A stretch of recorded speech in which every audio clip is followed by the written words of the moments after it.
معراج کی بات کرنے کا تو اب وقت آیا ہے، اس لیے کہ معراج کا سارا واقعہ تو مسجد اقصیٰ کے گرد گھومتا ہے۔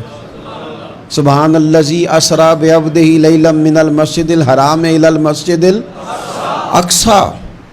حضور نے معراج کی رات مسجد اقصیٰ میں نماز پڑھائی تھی، اور ایک بار پھر سے طیبہ سے فلسطین میں آ، راستہ دیکھتی ہے پھر مسجد اقصیٰ تیرا۔ ایک بار حضور گئے تھے مکے سے مسجد اقصیٰ، اور پھر حضور فرماتے ہیں جب میں واپس گیا نا تو کفار نے جو کہ مسجد اقصیٰ دیکھی ہوئی تھی تو مجھ سے پوچھنا شروع کر دیا کہ مسجد اقصیٰ کی کھڑکیاں کتنی ہیں، دروازے کتنے ہیں، پلر کتنے ہیں۔ جب انہوں نے سوال جواب کیے تو حضور فرماتے ہیں کہ رب کریم نے مسجد اقصیٰ کو اٹھا کے میرے سامنے رکھ دیا۔ میں دیکھتا جاتا تھا، بتاتا جاتا تھا، کہہ لوں بات کر لوں۔ ایک دفعہ حضور مکے سے مسجد اقصیٰ آئے، اور ایک دفعہ مسجد اقصیٰ میرے نبی کی زیارت کے لیے مکے گئی، حضور کی زیارت کے لیے مکہ شریف گئی۔ اور میرے نبی تو صرف کسی چیز کی طرف ایک دفعہ دیکھ لیں تو وہ رحمت کے پھول کھلتے ہیں۔ مسجد اقصیٰ کی طرف منہ کر کے 17 مہینے میرے نبی نے نماز پڑھی ہے۔ مسلمانوں پتہ ہی کوئی نہیں، ہماری خبریں ہی اور ہیں، ہمارا درد ہی اور ہے، ہمیں پتہ ہی نہیں بم کہاں برس رہے ہیں، ہمیں یہ خبر ہی نہیں۔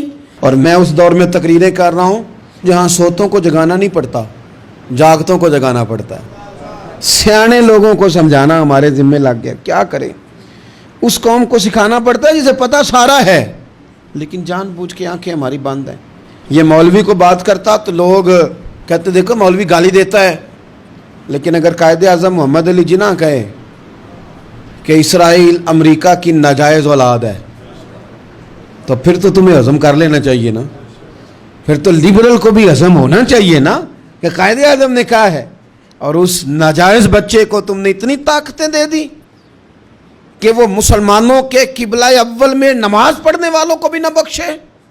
کہاں گئی تمہاری وہ انسانی حقوق کی بڑی بڑی تنظیمیں، کدھر گئی؟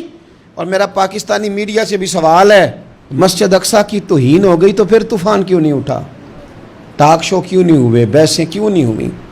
میں اس موم بتی مافیا کا کیا کروں، ان لبرل لوگوں کا کیا کروں، ان کے سپورٹروں ووٹروں کا کیا کروں، ان سیاسی جماعتوں کے کارکنوں کو کیا نام دوں کہ جو فضول بحثوں میں تو وقت ضائع کرتے ہیں، اور وہ مسجد اقصیٰ جس کے بارے میں میرے نبی پاک صلی اللہ علیہ وسلم سے ایک صحابیہ نے پوچھا تھا، یا رسول اللہ مسجد اقصیٰ میں نماز پڑھنا کتنا کو بہتر ہے باقی نمازوں کے مقابلے میں؟ تو حضور نے فرمایا 1000 گنا بہتر ہے۔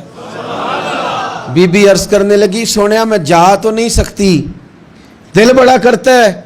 تو حضور نے فرمایا جا نہیں سکتی تو وہاں تیل ہی بھجوا دے، جس میں حاضری لگوانے کی حضور بات کریں جس مسجد میں۔ اور نبی پاک علیہ السلام نے فرمایا خاص کر کے سفر کرنا ہوا تو 3 مسجدوں کے لیے کرنا، ایک مسجد حرام بیت اللہ کے لیے، ایک مسجد نبوی کے لیے، اور تیسرا مسجد اقصیٰ کے لیے۔